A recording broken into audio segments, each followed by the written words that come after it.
36 साल पुराने केस के अंदर इसमें आर्म्स लाइसेंस का इसमें केस था। स्पेशल एमपीएमएलए कोर्ट ने इसके ऊपर जो चार्जेस थे वो सही पाए गए थे। 10-7 से धारा गैंगस्टर एक्ट के अंदर इसमें लगी थी। ये एक बहुत बड़ा क्रिमिनल था। ये इसको 27 अक्टूबर 2023 को 10 साल की सजा हुई थी गैंगस्टर एक्ट के केस के अंदर।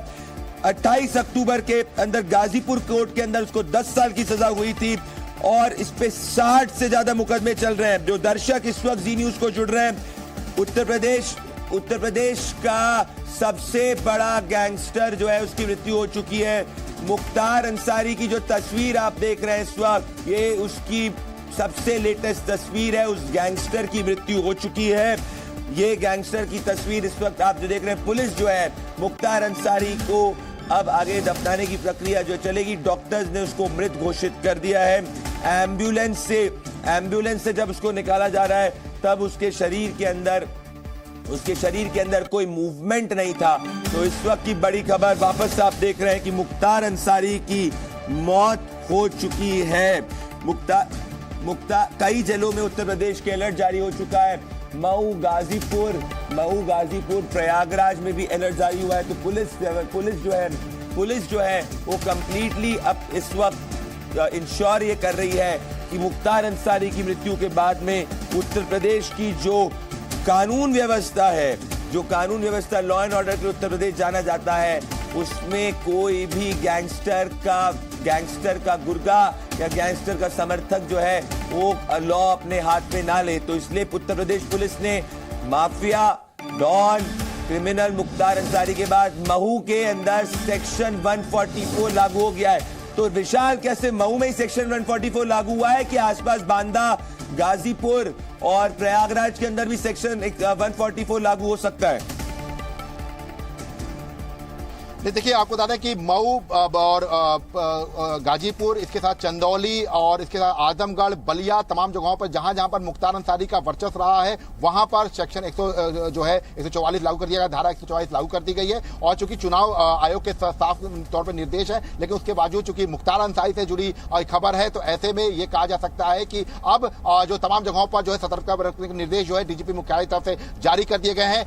वीडियो सामने आ चुका है, मतलब साफ है कि मुख्तार अंसारी की मौत हो चुकी है। और चूंकि लगातार अभी अधिकारी बोलने से कतरा रहे हैं क्योंकि ये मामला बड़ा है, ऐसे में मुख्तार अंसारी की मौत को लेकर जो तमाम तरह की जो जानकारियां हैं उनका थोड़ा सा इंतजार है कि क्या कुछ जो है हुआ था, कब क्या क्या हुआ है। इसके बारे में अभी ऑफिशियली जानकारी जो है वो थोड़ी देर के बाद साझा की जाएगी। लेकिन आपको बता दें कि लगातार जो ये कहा जा रहा था कि इस पूरे मामले में जो है ये की जो चीजें हैं कि मुख्तार अंसारी की तबीयत बहुत खराब है, नाजुक स्थिति में है, ऐसे में आईसीयू से सीसीयू में एडमिट कराया गया था। और अब जो शॉट आया है उसमें साफ तौर पे दिखाई पड़ा है कि पुलिसकर्मी जो है वो बाकायदा एक डेड बॉडी को जो है ले जा रहे हैं और ये मुख्तार अंसारी की डेड बॉडी बताई जा रही है। हालांकि छावनी में तब्दील कर दिया गया है, चारों तरफ किसी को जाने नहीं दिया जा रहा है। और सबसे महत्वपूर्ण बात है कि मुख्तार अंसारी को लेकर जो पूरा अलर्ट है वो पूरे उत्तर प्रदेश में कर दिया गया है। तमाम जगहों पर अलर्ट रहने के लिए कहा गया है, लेकिन विशेष सावधानी बरतने के लिए मऊ में, गाजीपुर में, बांदा में, बलिया में, आजमगढ़ में, यहां पर विशेष सावधानी बरतने के लिए कहा गया है। जी, इसमें पिछले 2 साल में इस गैंगस्टर मुख्तार अंसारी के ऊपर, मुख्तार अंसारी पे पिछले 2 साल में 8 केसेस जो है, पिछले 2 साल में इस गैंगस्टर मुख्तार अंसारी पे 8 केसेस में सुनवाई हो चुकी थी। 8 केसेस में ये कन्विक्ट पाया गया था। जो दर्शक इस वक्त जुड़ रहे हैं उनको मैं बताना चाहता हूं कि गैंगस्टर मुख्तार अंसारी, क्रिमिनल मुख्तार अंसारी की मृत्यु हो चुकी है। इस वक्त जो आप तस्वीर जी न्यूज पे देख रहे हैं वो एम्बुलेंस से उस गैंगस्टर क्रिमिनल को जब निकाला गया एम्बुलेंस से, तभी उसकी हालत बहुत नाजुक थी और अब डॉक्टरों ने उसको मृतक घोषित कर दिया है।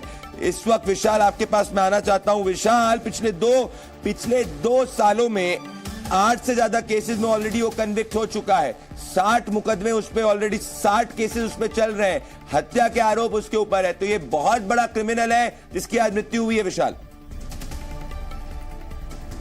देखिए बिल्कुल आपको बता दें कि मुख्तार अंसारी के ऊपर अगर हम मुकदमों की बात करें तो उसको कई मामलों में सजा सुनाई जा चुकी है। आलमबाग में जो उसने जो बाकायदा जेलर पर हमला किया था, आलमबाग जेल में रहते हुए, उस वक्त भी उसको 7 साल की सजा जो है सुनाई गई थी। दूसरा जो मामला सबसे बड़ा वो ये है कि हजरगंज मामले में एक जो है उसको 5 साल का कठोर कारावास जो है वो सुनाया गया था। इसके साथ साथ गाजीपुर के एक मामले में 10 साल की कारावास जो है वो सुनाई जा चुकी है। इसके साथ ही साथ अगर हम बात करें तो गाजीपुर थाने में ही मोहम्मदाबाद थाने का एक बड़ा मामला था जिसमें उसको 10 साल की सजा सुनाई जा चुकी है। तो ये तमाम ऐसी सजाएं हैं जो उसको सुनाई जा चुकी थी। ऐसे में ये बिल्कुल कहना गलत नहीं होगा कि उसको लगातार तमाम मामलों में इसकी पैरवी जो है वो सरकार की तरफ से की जाए थी कि जो है इसको सजा दिलाई जाए और लगातार एक एक करके मुख्तार अंसारी के जो दिन थे वो बुरे होते गए। पंजाब से नहीं आना चाहता था मुख्तार अंसारी, लेकिन किसी तरह से उसको पंजाब से लाया गया। उत्तर प्रदेश में तमाम मामलों को लेकर उसको जो है बाकायदा जो है तमाम जो सुनवाई होती है वो रोजाना कराई गई और उसके बाद मुख्तार अंसारी को दोषी करार दिलाया गया। तमाम मामलों में बाकायदा सरकार ने ये पैरवी की, सख्त पैरवी करने का नतीजा ये हुआ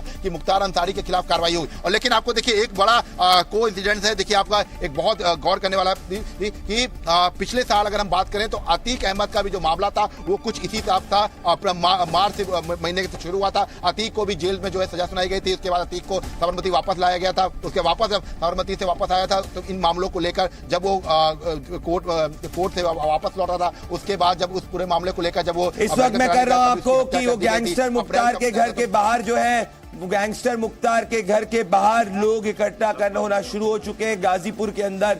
अगर आप देख रहे हैं कि जी न्यूज की लेटेस्ट तस्वीर, आप जी न्यूज पे लेटेस्ट विजुअल्स आप ग्राउंड से देख रहे हैं। ये गाजीपुर में जहां का वो रहने वाला था, घर के मुख्तार गैंगस्टर मुख्तार के घर के बाहर की तस्वीर है जहां भीड़ लगी हुई है। वहां पे कुछ लोग, कुछ समर्थक कह सकते हैं आप, जो मुख्तार अंसारी, गैंगस्टर मुख्तार अंसारी के घर के बाहर आए हैं। ये सिर्फ और सिर्फ आप जी न्यूज पे देख रहे हैं दर्शकों, और जो इस वक्त आप स्क्रीन पे देख रहे हैं वो यही है कि गैंगस्टर मुख्तार अंसारी को एम्बुलेंस से निकाला जा रहा है। विशाल, उसके घर के बाहर लोगों की भीड़ इकट्ठा होना शुरू हो गई है। ये गैंगस्टर था, ये क्रिमिनल था विशाल। देखिए बिल्कुल आपको बता दें कि गैंगस्टर था और आपको बता दें कि मुख्तार अंसारी के ऊपर तमाम मुकदमे जो हैं वो दर्ज थे। और फिलहाल इस वक्त की सबसे बड़ी खबर है कि गैंगस्टर मुख्तार अंसारी की मौत हो गई है। और ये कौन विशाल, ये जो लोग इकट्ठे हो रहे हैं उसके घर के बाहर, ये जो लोग इकट्ठे हो रहे हैं उसके घर के बाहर, क्या उसके परिजन है, क्या ये उसके समर्थक है, कौन है ये लोग?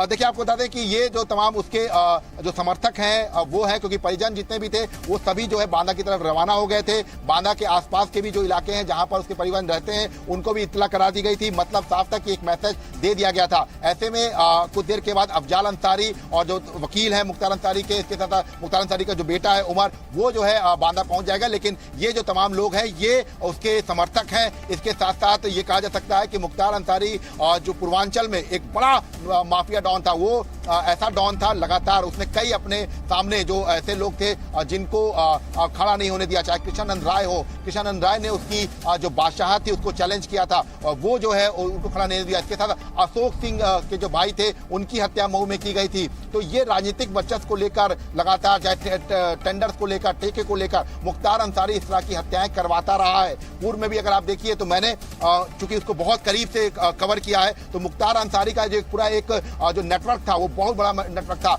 अगर रेलवे के स्क्रैप की बात करें, इसके साथ साथ जो एक पूरा टावर माफिया का जो काम होता था, वो उसकी लड़ाई हमेशा जो है हमेशा माफियाओं से होती रही है। लेकिन सबसे बड़ी जो उसकी लड़ाई रही है वो ब्रजेश सिंह के साथ रही है।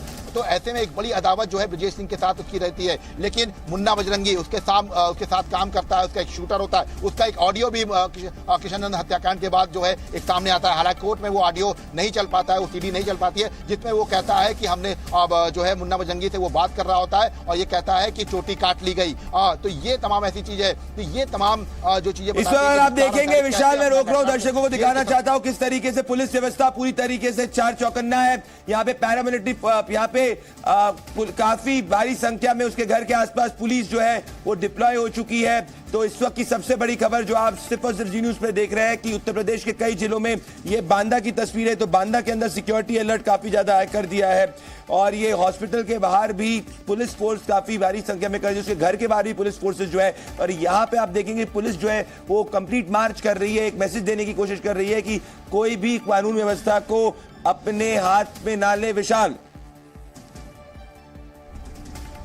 देखिए आपको एक बड़ी अपडेट दे देता हूं मैं कि मुख्तार के भाई अफजाल और सिफतुल्लाह अंसारी जो है वो बांदा पहुंच रहे हैं और मुख्तार के परिवार के सामने ही वीडियो कैमरे में पोस्टमार्टम होगा। मतलब पोस्टमार्टम का पूरा जो है वीडियोग्राफी कराई जाएगी और उसके बाद उस बॉडी को जो है परिवार वालों को सौंप दिया जाएगा और जो ये पूरा जो सुपुर्द खाक का जो पूरा प्रक्रिया होगी वो गाजीपुर में की जाएगी। अंसारी परिवार के जो तमाम जो कब्र हैं उनके बीच में ही मुख्तार अंसारी को दफनाया जाएगा। तो फिलहाल ये कह सकते हैं कि दशकों से चली आ रही जो एक अदावत की जो दुनिया थी, एक जो बड़ा जरायम की जो दुनिया थी, उसका अंत हो गया है। मुख्तार अंसारी अब नहीं रहा।